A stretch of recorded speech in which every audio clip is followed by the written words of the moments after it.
Indian premier ಲೀಗ್ನಲ್ಲಿ ಇವತ್ತು ನಡೀತಾ ಇದೆ ಮೊದಲನೇ ಪಂದ್ಯ in between defending champions royal Challengers Bengaluru versus Sunrisers Hyderabad. So ಮೊದಲನೆಯ ಬಾಲ್ 7 ಗಂಟೆಗೆ ಡೆಲಿವರಿ ಆಗುತ್ತೆ.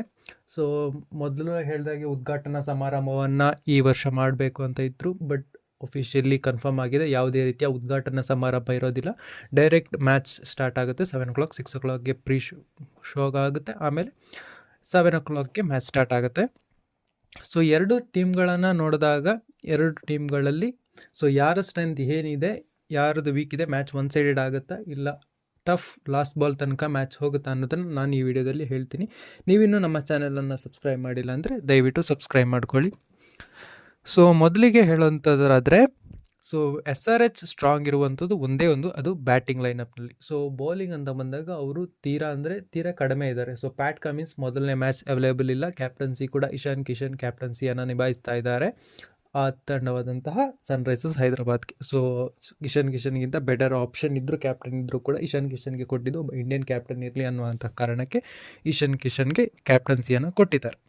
ಸೊ ಅದು ಬಂದಾಗ ಫಾರಿನರ್ ಸ್ಲಾಟ್ನಲ್ಲಿ ನೋಡಿದಾಗ ಈ ಬಾರಿ ಏನಿದ್ರು ಶಾಟ್ ಟ್ರಾವಿಸ್ ಹೆಡ್ ತುಂಬ ಚೆನ್ನಾಗಿ ಆಡ್ತಾರೆ. ಸೊ ಅವರು ಓಪನ್ ಮಾಡ್ತಾರೆ ಅಭಿಷೇಕ್ ಶರ್ಮಾ. ಸೊ ಓಪನಿಂಗ್ ಬಂದಾಗ Travis Head, Abhishek Sharma, number 3ನಲ್ಲಿ ಬಂದು ಇಶಾನ್ ಕಿಶನ್ ಆಡ್ತಾರೆ. ನಂಬರ್ 4ನಲ್ಲಿ ಲಿಯಾಮ್ ಲಿವಿಂಗ್ಸ್ಟೋನ್ ಆರ್ ಬೇರೆ ಯಾರಾದರೂ ಆಡುವಂತಹ ಸಾಧ್ಯತೆ ಇದೆ. ಅದು ಬಿಟ್ಟರೆ ರಿತೇಶ್ ಕುಮಾರ್ ರೆಡ್ಡಿ. ಸೊ ಈ ರೀತಿಯಲ್ಲಿ ಬಂದಾಗ ಇವರ ಬ್ಯಾಟಿಂಗ್ ಲೈನಪ್ ತುಂಬಾ ಸ್ಟ್ರಾಂಗ್ ಇದೆ. ಸೊ ಅದು ಬಿಟ್ಟರೆ ಹೆನ್ರಿಚ್ ಕ್ಲಾಸಿನ್ ಕೂಡ ತುಂಬ ಚೆನ್ನಾಗಿ ಬ್ಯಾಟ್ ಮಾಡುವಂತಹ ಒಬ್ಬ ಪ್ಲೇಯರ್. ಸೊ ಈ ರೀತಿಯಲ್ಲಿ ನೋಡಿದಾಗ ಇವರ ಬ್ಯಾಟಿಂಗ್ ಲೈನಪ್ ತುಂಬ ಸ್ಟ್ರಾಂಗ್ ಇದೆ. ಬಟ್ ಬೌಲಿಂಗಲ್ಲಿ ಬಂದಾಗ ರೀಸೆಂಟ್ಲಿ ನೋಡಿದಾಗ ಒಂದು 2 seasons ಬ್ಯಾಕ್ ಅಂದರೆ ಹರ್ಷಲ್ ಪಟೇಲ್ ನಾವು ಸ್ಲೋವರ್ ಒಂದು ಸ್ವಲ್ಪ ವರ್ಕ್ಔಟ್ ಆಗಿ, ಸೊ ಹರ್ಷಲ್ ಪಟೇಲ್ ಒಂದು ವಿಕೆಟ್ ಟೇಕಿಂಗ್ ಆಗಿದ್ರು. ಲಾಸ್ಟ್ ಇಯರ್ ನೋಡಿದಾಗ ಹರ್ಷಲ್ ಪಟೇಲ್ ಸ್ವಲ್ಪ ವಿಕೆಟ್ ಟೇಕಿಂಗ್ ರೀತಿಯಲ್ಲಿ ಕಂಡು ಬಂದರು. ಸೊ ಅದು ಬಿಟ್ಟರೆ ಬೇರೆ ಯಾರು ನಮಗೆ ಅಲ್ಲಿ ಅಷ್ಟಾಗಿ ಕಾಣಿಸ್ತಿಲ್ಲ. ಜಯದೇವ್ ಉನದ್ಕಟ್ ಇರ್ಬೋದು, ಪ್ಯಾಟ್ ಕಮಿನ್ಸ್ ಇರ್ಬೋದು, ಯಾರು ಕೂಡ ಅಷ್ಟಾಗಿ ಕಾಣಲಿಲ್ಲ. ಸೊ ಈ ಬಾರಿ ಪ್ಯಾಟ್ ಕಮಿನ್ಸ್ ಕೂಡ ಲೇಟಾಗಿ ಬರೋದ್ರಿಂದ ಯಾವ ರೀತಿಯಲ್ಲಿ ಟೀಮ್ ಹೊಂದಾಣಿಕೆ ಮಾಡ್ಕೊಂಡು ಹೋಗುತ್ತೆ, ಯಾರು ಗೆಲ್ಲುತ್ತೆ ಅನ್ನೋದನ್ನು ನೋಡಬೇಕಾಗುತ್ತೆ.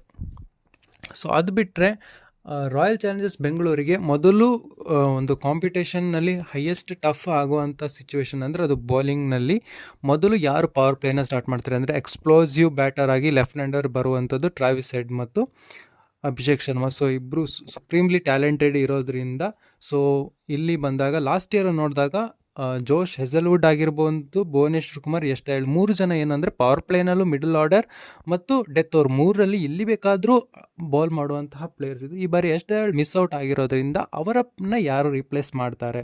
ಸೊ ಏನಾದರೂ ಯಾರಾದರೂ ಇಬ್ಬರು ಪವರ್ ಪ್ಲೇನ ಬೌಲಿಂಗ್ ಮಾಡಿದರೆ ಇನ್ನೊಬ್ಬರು 12 overs ಮೇಲೆ ಬರ್ತಾಯಿದ್ರು, ಆ್ಯಂಡ್ ಡೆತ್ ಓವರ್ ಕೂಡ ಅವರೇ ಕಂಪ್ಲೀಟ್ ಮಾಡ್ತಾಯಿದ್ರು. ಸೊ ಆ ರೀತಿಯಲ್ಲಿ ಯಾವ ರೀತಿಯಲ್ಲಿ RCB ಈ ಬಾರಿ ನೋಡುತ್ತೆ. ಸೊ ಇನ್ಫ್ಯಾಕ್ಟ್ ರೊಮಾರಿಯೋ ಶಫರ್ಡ್ ಮತ್ತು ಭುವನೇಶ್ವರ್ ಕುಮಾರ್ ಇಬ್ಬರೂ ಹೋಗ್ತಾರಾ, ಇಲ್ಲ ರೊಮಾರಿಯೋ ಶಫರ್ಡ್ ಏನಾದರೂ ವೆಸ್ಟ್ ಇಂಡೀಸ್ಗೆ ಡೆತ್ ಓವರ್ ಬೌಲಿಂಗ್ ಮಾಡಿದಾಗೆ ಇಲ್ಲೂ ಏನಾದರೂ ಡೆತ್ ಓವರ್ ಬೌಲಿಂಗ್ ಮಾಡ್ತಾರಾ ಸೊ ಅನ್ನೋಂಥದ್ದು ಕ್ವಶ್ಚನ್ ಆಗುತ್ತೆ. ಪವರ್ ಪ್ಲೇನಲ್ಲಿ ಎಷ್ಟು ಕಡಿಮೆ ರನ್ಗೆ ಅವರನ್ನು ಕಟ್ ಹಾಕ್ತಾರೆ, ಎಷ್ಟು ವಿಕೆಟ್ಸ್ ಪಡ್ಕೊಳ್ತಾರೆ, ಓಪನರ್ಸನ್ನು ಎಷ್ಟು ಬೇಗ ಕಳಿಸ್ತಾರೆ, ಹೆಸಲ್ವುಡ್, ಭುವನೇಶ್ವರ್ ಕುಮಾರ್ ಟ್ರೈ ಮಾಡಿ ಅವರಿಬ್ಬರು ಮಧ್ಯೆ ಆರ್ ಎಲ್ಸ್ ಸ್ಪಿನ್ನರ್ ಯಾರಾದರೂ ಬರ್ಬೋದಾ. ಸೊ ಈ ರೀತಿಯಲ್ಲಿ ತಂಡಗಳು ಹೋಗಬೇಕಾಗತ್ತೆ. ಸೊ ಒಂದು ವೇಳೆಯಲ್ಲಿ ಪವರ್ ಪ್ಲೇಯಲ್ಲಿ ಏನಾದರೂ ಬೇಗ ವಿಕೆಟ್ಸ್ ತಗೊಂಡು ಏನಾದರೂ ಮಾಡಿದಾಗ ಪ್ರಾಬಬ್ಲಿ ಅಲ್ಲಿ ಗೆಲ್ಲುವಂಥ ಚಾನ್ಸಸ್ ಜಾಸ್ತಿ ಆಗುತ್ತೆ. ಈ ಕಡೆ ಬಂದಾಗ RCBಯ ಬ್ಯಾಟಿಂಗ್ ಲೈನಪ್ ಕೂಡ ತುಂಬಾ ಸ್ಟ್ರಾಂಗ್ ಇದೆ. ಬೌಲಿಂಗ್ ಡಿಪಾರ್ಟ್ಮೆಂಟ್ ಬಂದಾಗ ಯಶ್ದಯಾಳನ್ನು ರಿಪ್ಲೇಸ್ ಮಾಡುವಂಥ ಒಬ್ಬ ಪ್ಲೇಯರ್ ಬೇಕೇ ಆಗುತ್ತೆ. ಮತ್ತು ಇಲ್ಲಿ ಈ ಪಿಚ್ನಲ್ಲಿ ಟಾಸ್ ಕ್ರೂಷಿಯಲ್ ಆಗೋದಿಲ್ಲ, ಯಾಕಂದರೆ ಇಲ್ಲಿ ಈ ಟಾಸ್ ಯಾರೇ ಗೆದ್ದರೂ ಚೇಸಿಂಗನ್ನು ತಗೊಳ್ತಾರೆ. ಒಂದು ವೇಳೆ ಚೇಸಿಂಗ್ ಬ್ಯಾಟ್ ಫಸ್ಟ್ ಮಾಡುವಂತಹ ಟೀಮ್ ಏನಾದರೂ 220 ಹೊಡೆದ್ರೂ ಕೂಡ ಸೊ ಅದು ಈಸಿಯಾಗಿ ಗೆಟೇಬಲ್ ಆಗುತ್ತೆ 220. ಮತ್ತು 220 ಮಾಡಿದಾಗ ಏನಾದರೂ ಚೇಸ್ ಮಾಡುವ ವೇಳೆ ಪ್ಯಾನಿಕ್ ಆಗಿ ಬೇಗ ವಿಕೆಟ್ಸ್ ಕಳ್ಕೊಂಡ್ರೆ ಭವಿಷ್ಯ ಇಲ್ಲಿ ಚೇಸ್ ಮಾಡುವಂಥದ್ದು ಭಾಳ ಕಷ್ಟ ಆಗುತ್ತೆ. ಸೊ 220 ಇದ್ದರೂ ಕೂಡ ಟಾರ್ಗೆಟನ್ನು ಈಸಿಯಾಗಿ ಚೇಸ್ ಮಾಡ್ಬೋದು. ಒಂದು ವೇಳೆ ಫಸ್ಟ್ ಬ್ಯಾಟ್ ಮಾಡಿ 160, 180ಗೆ ಇಲ್ಲಿ ಔಟ್ ಆದರೆ ಸೊ ಇದು ಕಂಪ್ಲೀಟ್ಲಿ ಒನ್ ಸೈಡೆಡ್ ಮ್ಯಾಚ್ ಆಗುತ್ತೆ. ಸೊ ಈ ಮ್ಯಾಚಿನ ಬಗ್ಗೆ ನಿಮ್ಮ ಅನಿಸಿಕೆ ಏನು, ಯಾರು ಗೆಲ್ತಾರೆ ಕಮೆಂಟ್ ಮಾಡಿ. Thank you.